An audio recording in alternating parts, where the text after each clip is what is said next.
नमस्कार, मैं हूं प्रवीण दुबे। बयानों के साथ परवान चढ़ा एमपी की 28 सीटों का उपचुनाव अब उस मोड़ पर है कि वोटर से लेकर सपोर्टर और सियासी दलों के सामने सिर्फ सवाल हैं। सवाल कि क्या डबरा सीट से निकला आइटम का मुद्दा इस उपचुनाव का टर्निंग पॉइंट है।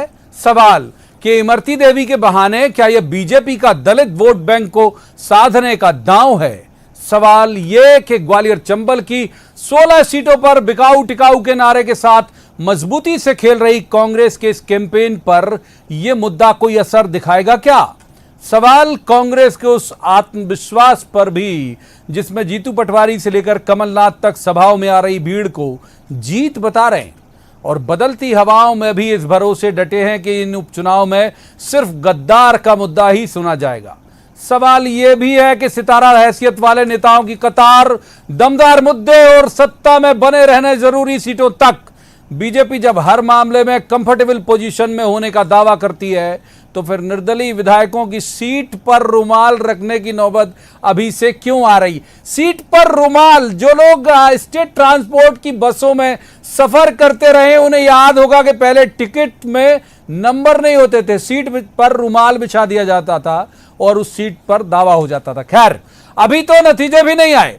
आज सहकारिता मंत्री अरविंद भदौरिया ने बाकायदा मीडिया को बुलाकर यह बताया कि निर्दलीय विधायक केदार डाबर का शिवराज सरकार को पूरा समर्थन है। सियासी उठापटक के बीच राजनीतिक लाभ हानि के लिए हर तरफ गुंजाइश निकाल लेने वाले विधायक सुरेंद्र सिंह शेरा भी मौजूद थे वहां, लेकिन कमराबंद चर्चा के बाद इस तरह से बाहर निकले कि अब 10 नवंबर के बाद ही अपने पत्ते खोलेंगे। उधर केदार डाबर जैसे निर्दलीय विधायक का रुख भी हैरान करने वाला कि जो चुनाव के 12 दिन पहले अचानक शिवराज सरकार की रीति से प्रभावित होकर उनका समर्थन कर रहे। वोटर से पूछिए तो क्या यह बयानों का चुनाव है, हर दिन बदलते मुद्दों का चुनाव है, ये शिवराज के भरोसे का चुनाव है, सिंधिया की साख का चुनाव है, या दांव पर लगी कमलनाथ की 40 बरस की राजनीति का चुनाव है। हर दिन बदल रहा इस चुनाव का गणित आखिर क्या है, कितनी एकता है और कहां कहां एकता है, पूछेंगे। सवाल और जवाब तो देना होगा, लेकिन पहले दिखाते हैं आपको एक रिपोर्ट, देखिए।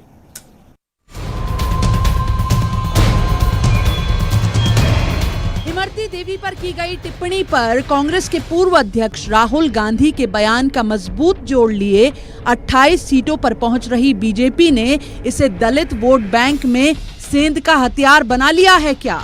बाकी आधी आबादी का मुद्दा तो बीजेपी इसे पहले दिन से बना रही है। इस मामले में कांग्रेस के बैकफुट पर आ जाने के बाद भी बीजेपी को आखिर कहां जोखिम की गुंजाइश लग रही थी, जो आज अचानक शिवराज सरकार के मंत्री अरविंद भदौरिया के निवास पर बीच चुनाव में निर्दलीय विधायक केदार डाबर का ये ट्रेलर दिखाया गया। एक झलक निर्दलीय विधायक सुरेंद्र सिंह शेरा की भी दिखा दी गई कि एक का मजबूत समर्थन मानिए और 2-3 अभी संपर्क में हैं।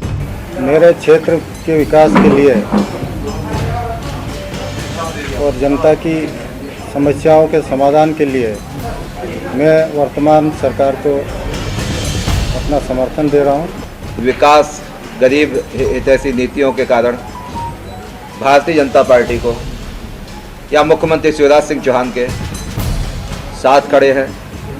विधानसभा के प्लेटफॉर्म में भी मध्य प्रदेश के मुख्यमंत्री शिवराज सिंह चौहान के साथ निरंतर खड़े रहेंगे। कांग्रेस इस चुनाव को गद्दार शब्द से बाहर नहीं आने देना चाहती। कमलनाथ सभाओं के अपने भाषण में कोई बात करें, घूमकर इसी मुद्दे पर आते हैं